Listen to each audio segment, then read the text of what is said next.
eu mostrar para vocês. Por exemplo, aqui, eu tenho um dividendo da Itaúsa, que é esse gráfico do Excel que eu uso aqui. Se a gente for olhar a Itaúsa somente pelos dividendos, o investidor não teve muito retorno somente vendo dividendo aqui nos últimos 5 anos. Mas você não pode olhar somente dividendos de forma isolada. A companhia é uma empresa que tem, de fato, valor, né? Tanto é verdade que quando você olha, por exemplo, aqui, a receita já é um cenário totalmente diferente. Você vê uma receita crescente de 64% nos últimos 5 anos, uma média de 12% anual. Então, você tem aqui, gerou valor para o acionista, né? E sempre é interessante que as cotações da Itaúsa, ela está mantendo um patamar bem tranquilo, onde vai permitindo que as pessoas montem uma posição relevante, até que ela suba e não te dá mais essa oportunidade. Aí você pode começar a montar posição em outra classe de ativo, outro ativo que você acha conveniente, e você começa a ter um outro ativo. Retornando ali no gráfico de dividendos, né, só para frisar assim, algo bem importante, porque quando a gente fala de indicadores, é como o Antônio falou, os indicadores eles indicam para a gente o passado da empresa, né? O que é e a gente precisa às vezes, além da análise quantitativa, olhar a qualitativa para ver o que aconteceu naquele período.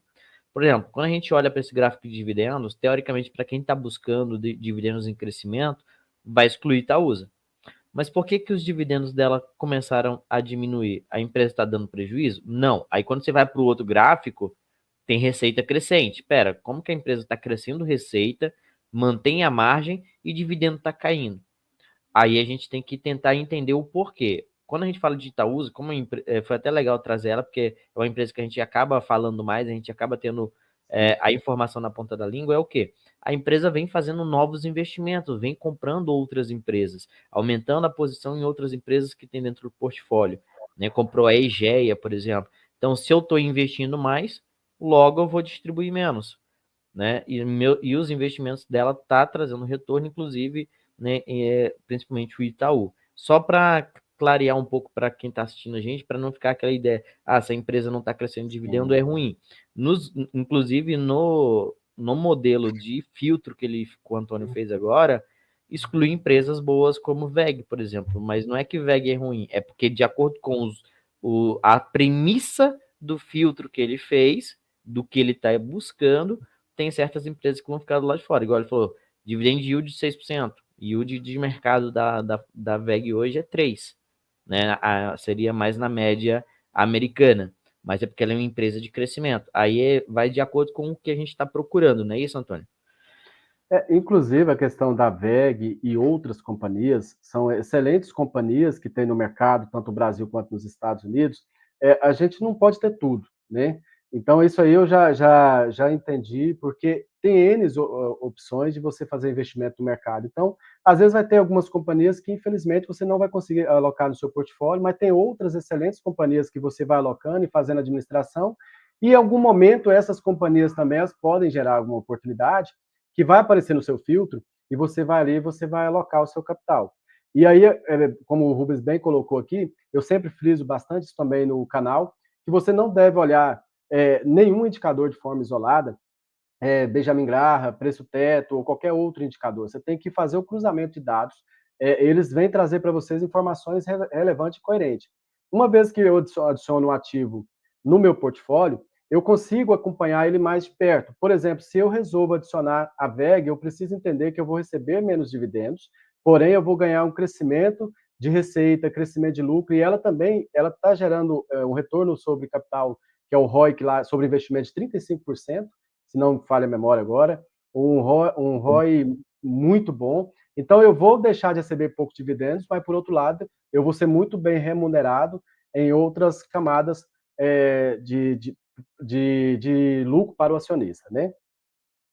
Aqui, continuando... O que eu vejo, assim, mais no filtro, se alongar mais, tu consegue entender melhor. Por exemplo, se pegar 10 anos, vai ver que a Itaúsa deu o boom, né, 17, 18, 19, e voltou para a média. Aí tem que entender o que aconteceu. Tipo assim, a gente sabe o que aconteceu e vai retornar para a média mais alta agora, porque foi o que o Rubens falou. Ó, passou um período de aquisições, agora ela está baixando a poeira, e o payout do Itaú, do banco, ele está elevado. por causa do excedente de Basileia. Então, assim como em 2017, 18, 19, a Basileia ficou na faixa dos 14%, 15%, 2023, 24 vai ficar de novo. Então, ele eleva o payout. Mas a média de payout é 30%, tanto para Itaúsa quanto Itaú. Então, quando ele sobe para 70%, 80%, opa, mudou. O dividendo vem para porrada, uma porrada atrás da outra.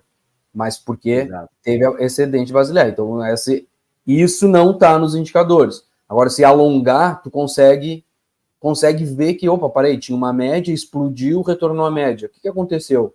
Aí tu consegue avaliar, entendeu? Por isso que 5 anos, eu acho que e tu pega uma mudança de indicadores da empresa, por exemplo, uma mudança de média da empresa, né? Ela eleva a média, retorna, é uma nova média.